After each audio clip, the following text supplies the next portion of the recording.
Duchesne with the game winner, but how about Artemi Panarin picking up another helper in this one? 3 more points, extending his point streak to 6 right now. Longest playoff point streak in Columbus franchise history. The Breadman, the topic of conversation all season long was, would he stay or would he go? He stayed, it paid off, and boy, is it paying off in big ways coming up in the playoffs. You know, it's difficult to find top 10 players in the NHL. It's difficult to find guys that can make plays and that are motivated to make plays shift to shift and that are willing to work for it and not only capitalize on the power play, but they can be difference makers regardless of the situation, regardless of the matchup.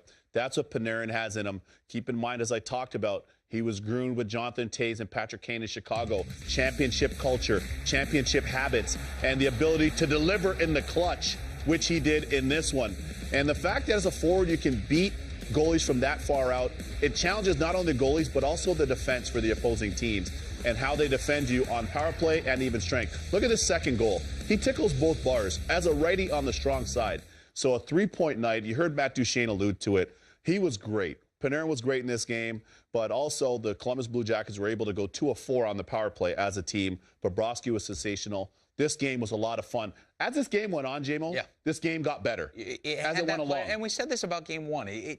Not quite the playoff feel in that first period. As it went along, you said, all right, now it starts to have the playoff-type vibe. More physical. Goalies got better. They were great to start, but my goodness, they were coming up with some huge saves, not only to get us into overtime, but also double OT. You're right. There's talent on both of these rosters. There's star power on both of the rosters, and you have to love some of the young players in this matchup as well, be it McAvoy, be it Dubois, be it Anderson. I mean, you could name it. Matt Duchene's still relatively young in his mid-20s now, but there's a lot of star power in this matchup, and I think that both teams, in a game where there wasn't a lot of offense to be had per se, if you look at the shots on goal totals based on the fact that it was a double OT game, as the game went along, they're able to generate more. Remember earlier in the game I was saying, for whatever reason, the Jackets can't seem to sustain. And then the Bees were getting chances. And then both teams started trading chances.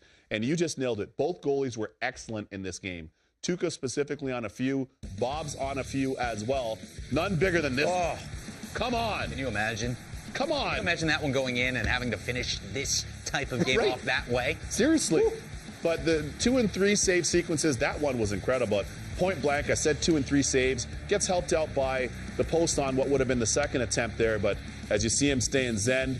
Now watch Tuukka's glove. I told you that thing was sizzling all game. That one specifically. This one with just under 17 seconds left to force OT. This one, early in it on Foligno, watch Foligno's reaction. Yeah, that was a reaction. Look at Torts and look at the left of your screen. Yeah. Look at Brad Shaw. Oh, my God. I can't believe what just happened there. If Xander Bogaerts ever goes down for the Sox, Tuukka, exactly. Not a bad call-up, just a couple of miles away at TD Garden. The story coming into this one was the long layoff between round 1 and game 1 for the Columbus Blue Jackets, and everybody expected a quick start, set the tone in game 2.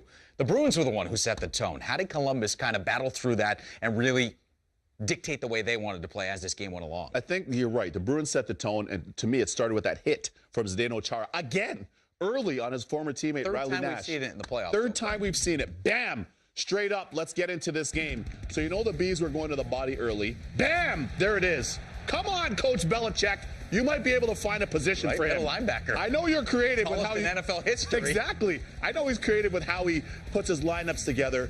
And by the way, we'd love to see Tom Brady at one of the games. But nonetheless, that was a big hit there. It set the tone. You asked me how Columbus was able to kind of stay in the game. Columbus is a power-skilled team. You heard me say it all year. The Boston Bruins are a power-skilled team, which is what makes this matchup so entertaining and intriguing. And I think for Columbus, the big part of it is the mental toughness. You're starting to see the growth in their team as well. We talked about that for the Bees at length. The injuries they've had to overcome this year. Right from the start of the season. Their back end wasn't fully healthy until after the new year. Right? Incredible. So I think that this is one of those matchups that's a lot more intriguing than people recognize once you do a deep dive. And these two games are entertaining.